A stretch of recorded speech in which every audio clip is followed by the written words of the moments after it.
সামনেই কৌশিকী অমাবস্যার দিন লবঙ্গ আর তেল দিয়ে করুন এই অত্যন্ত কার্যকরী টোটকা। মা তারার কৃপায় পূরণ হবেই সকল মনস্কামনা, গৃহ থেকে দূর হবে নেগেটিভ এনার্জি, বিদায় নেবে অলক্ষ্য।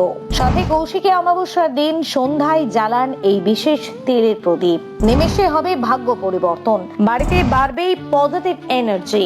কিভাবে পালন করবেন এই টোটকা দেখে নিন কি বলছে জ্যোতিষ ও বাস্তুশাস্ত্র।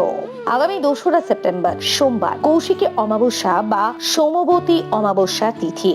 ভাদ্র মাসের শুরুতেই যে অমাবস্যা সেটাই কৌশিকী অমাবস্যা নামে পরিচিত শাস্ত্রে। এই পুজোর সঙ্গে জড়িত আছে নানান পৌরাণিক কাহিনী। তন্ত্র সাধনার ক্ষেত্রে এই অমাবস্যা অত্যন্ত উল্লেখযোগ্য।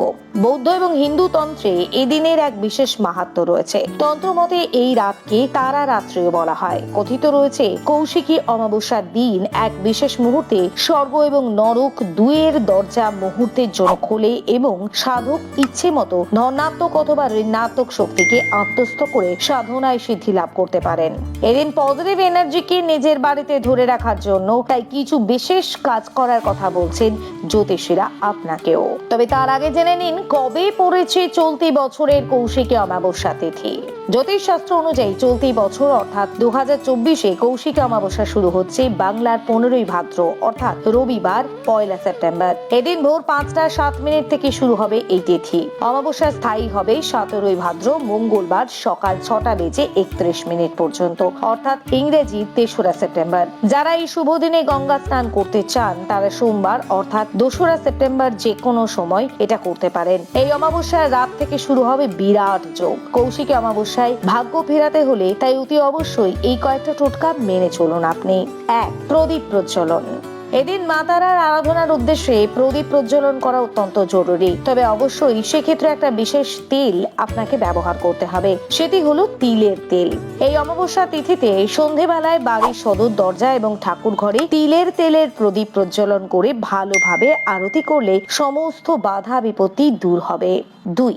লবঙ্গের টোটকা। কৌশিকী অমাবস্যার এই বিশেষ তিথিতে নিজের মনস্কামনা পূরণ করার জন্য মা তারার কাছে প্রার্থনা জানাতে পারেন আপনি। তার জন্য একটি লাল কাপড়ের মধ্যে 7টা ফুল সহ লবঙ্গ, কিছুটা পরিমাণ কর্পূর নিয়ে তা দেবীর চরণে নিবেদন করতে হবে। পুজো শেষ হবার পর এই লাল কাপড়টি গিট বেঁধে সদর দরজার উপরের অংশে টাঙিয়ে রাখবেন।